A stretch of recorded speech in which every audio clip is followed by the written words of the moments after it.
ஊழ்வினை உறுத்து வந்து ஊட்டும் அப்படின்னு சிலப்பதிகாரத்தில் ஒரு இடத்துல வரும்.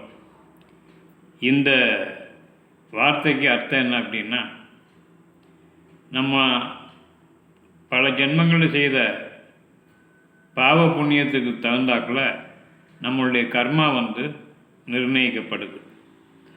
அதன்படிக்கு சில இதில் நம்ம எவ்வளோதான் முயற்சி பண்ணாலும் கூட அந்த முயற்சி வெற்றி அடையாது. ஜோதிட ரீதியாக எல்லா ஜோசியர்களையும் பார்த்து அதுக்குள்ள பரிகாரங்களும் பண்ணி எல்லாம் செய்திருந்தாலும் கூட நம்முடைய வாழ்க்கையில் சில காரியங்கள் நடக்காமலே போகும், எவ்வளோதான் முயற்சி பண்ணாலும். அதாவது எவ்வளோதான் எண்ணெயை தேய்ச்சிட்டு மணலில் உருண்டாலும் ஒட்டுற மண் தான் ஒட்டும் அப்படிங்கிற மாதிரி ஒரு சொல் உண்டு. இதனுடைய அர்த்தம் என்ன அப்படின்னா, அவங்க செய்த கர்ம வினைக்கு தகுந்தாக்கில் அவங்களுக்கு இந்த பிறவியில் நன்மையும் தீமையும் கலந்து வரும்.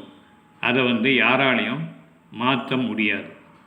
ஏன்னா ராமாயணத்திலே பார்த்தீங்கன்னாக்கி ராமபிரான் தன்னுடைய மனைவியை ராவணன் கவர்ந்துட்டு போயிட்டான். அதனால் அவன் கூட போய் சண்டை போட்டு மனைவியை மீட்டுட்டு வந்தாருங்கிறது ராமாயண கதை. அப்படி வரும்போது ராவணனை கொண்டு தான் ராவணனோட கூட பிறந்த எல்லாத்தையும் அடிச்சிருந்தான்.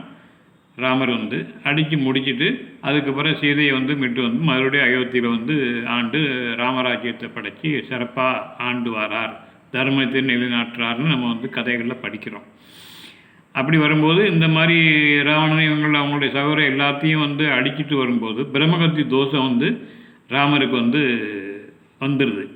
அப்போ அந்த பிரம்மகத்தி தோஷத்தை போக்கணுங்கிறதுக்காக வேண்டி ராமர் ராமேஸ்வரத்தில் மணலாளியர் லிங்கம் செய்து என்ன பண்ணார் அப்படின்னாக்கி சிவபெருமானை வழிபட்டார். அதனால் அந்த தோஷம் நீங்கியதாக நமக்கு கதையில் வருது. ஆனால் உண்மையிலேயே அவருக்கு அந்த தோஷம் நீங்கிச்சா அப்படின்னு பார்த்தா நீங்கள் என்ன நம்ம கருத்தில் கொள்ளணும். ஏன்னு சொன்னால் ராமாயணம் முடிவில் ராமருடைய சகோதரர்கள் எல்லாரும் காலமாகி போயிருந்தாங்க. லட்சுமணனுக்கு ராமருடைய வாயினாலே மரண தண்டனை கொடுக்கக்கூடிய ஒரு நிலைமை அவனும் அழிக்கப்படுதான். லட்சுமணனும் 99 வயசு வரைக்கும் ராமபிரான் இருந்து தன்னுடைய வாழ்நாளில் நினச்சி நொந்து நூடுல்ஸ் ஆகி கடைசியில் சராயு நதியில் போய் விழுந்தான் தன்னுடைய உயிரை மாற்றிக்கிட்டுதாருங்கிறது வரலாறு. அப்போ இதிலிருந்து என்ன தெரியுது அப்படின்னாக்கி, எந்த சூழ்நிலையிலையும் என்ன பரிகாரம் பண்ணாலும் அது நமக்கு சரியாக வராது.